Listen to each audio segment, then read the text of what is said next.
Okay. This will be attempted to just demonstrate this for somebody who's confused because they're watching a different video. Just for the note, I'm using the same yarn that they are using, although mine is ratty and old and I have no idea how old it is because I got it for free. If you are actually a beginner at crochet, this is actually the last yarn I recommend you use. This is Bernat blanket yarn. I would recommend instead using something like this. Look at this strand of yarn here versus this one. I think these count as chenille, but it's covered in these little fuzzy things.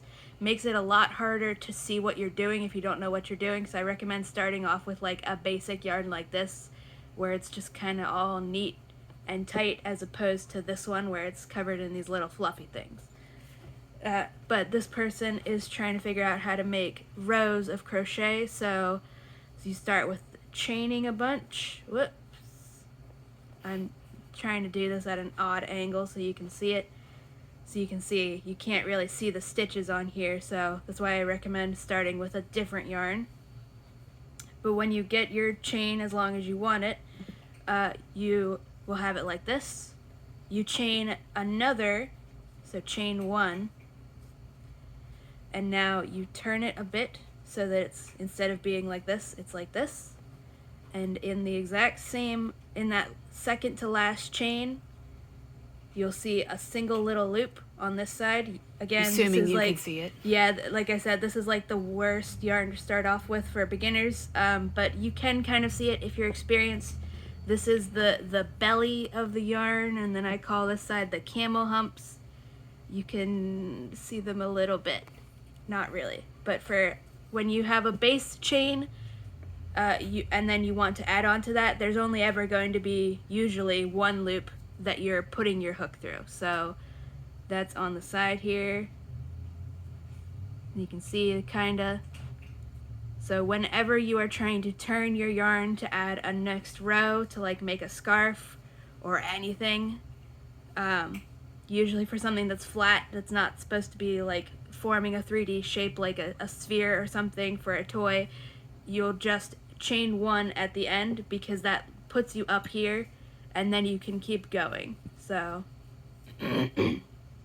since we're crocheting, since we're making stitches into our chain, we only have to put our hook through one loop because that's the loop that's on this side of the chain. Try and pull it apart a bit. Can you see the green, or is it just too? Nope, too much. Alright, well, you'll just have to take my word for it. That's why this is definitely not a good beginner yarn.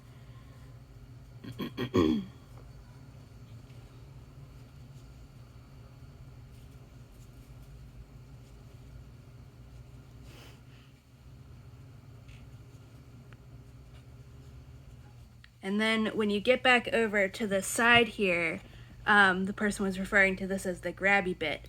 The tail, again, this yarn in particular, not good for beginners, but also this one in particular seems to be slightly more fragile, so gently pull on the tail, or roughly, it depends on your yarn, and that'll tighten up, and then you'll just be left with the tail. And then if you want to hide the tail, you can, well, that's a bit more advanced. I won't even bother with that. But the part they were confused on is when they get to row 3. So this was, we can count the chain as row 1. This is row 2, so now we're on row 3. So we are chaining 1 so that we are now up on this level and it'll be flat. And now we just flip the whole thing so that we're always going in the same direction. And now, because we are crocheting into a single crochet instead of a chain, you can't, maybe I can pull them apart a little bit, but see, you can the hooks show through? Ish. So now we are just going through the 2 top loops on this stitch, unless you are specifically following a pattern that says front loop only or back loop only. That's just to add a decorative, decorative effect. Do you want to look at the camera? Might also make it more stretchy, but I'm not sure. You want to look up at the camera, Miss Ozma? She said no. Miss One-Eyed Kitty? That eye does not exist anymore. Watch out!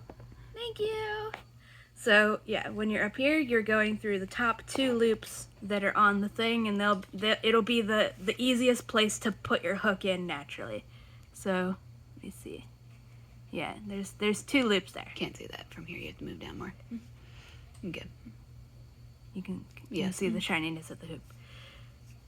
From this side, it looks like this. So you're just kind of taking your hook and just shoving it, and it should go through them. And then you just keep going. And if you are told to do front loop only, that means that you go through the loop closest to you. So you just kind of, I'm trying to get it so you can see it. You go at an angle so that you get your hook, your hook in the middle of these 2. So now we'll go. Crocheting for videos is hard. Please be impressed by anybody who actually has a good setup. So that's called front loop only, and then for back loop only, you just lay it like this, and we'll just go through there. And that's kind of awkward, but well, I've never done that. Get a tripod and then make a piece of cardboard that. All right, I'm not gonna demonstrate back loop only because that's irrelevant. But yeah, you just keep going. It's because this is hurting my shoulder because this. So yeah, now we've got 3 rows, and it's fine if it looks a little twisty on the first or second row, that's normal. But then again, to keep adding more rows, you just always add a chain 1 here, and then flip the whole thing. And if you're left-handed, you'll probably be flipping it the other way. But you always make another stitch right in that first thingy there at the end, because if you don't, then that'll count as if you don't put that chain 1 and then your first actual stitch in the same spot, it'll just kind of slowly turn into a point and get narrower instead of staying a nice rectangular shape. All right, I think that's it. But definitely use a yarn. Use regular cheap generic type we yarn. literally got these ones for $1 because they were on super clearance. But with these ones, you can actually see the stitches. Chenille yarns and just fuzzy yarns like this, wait for those until you know what you're doing, or stick it out and then like the stereotypical anime dude, if you'll be taking the weights off your limbs and everything else will be like a breeze. So you can challenge yourself with this if you want. I wouldn't though, but you can, and then everything else will seem ridiculously easy in comparison. Also, don't use black yarn unless you are in a really, really brightly lit room. All right, bye-bye. Hopefully that's helpful.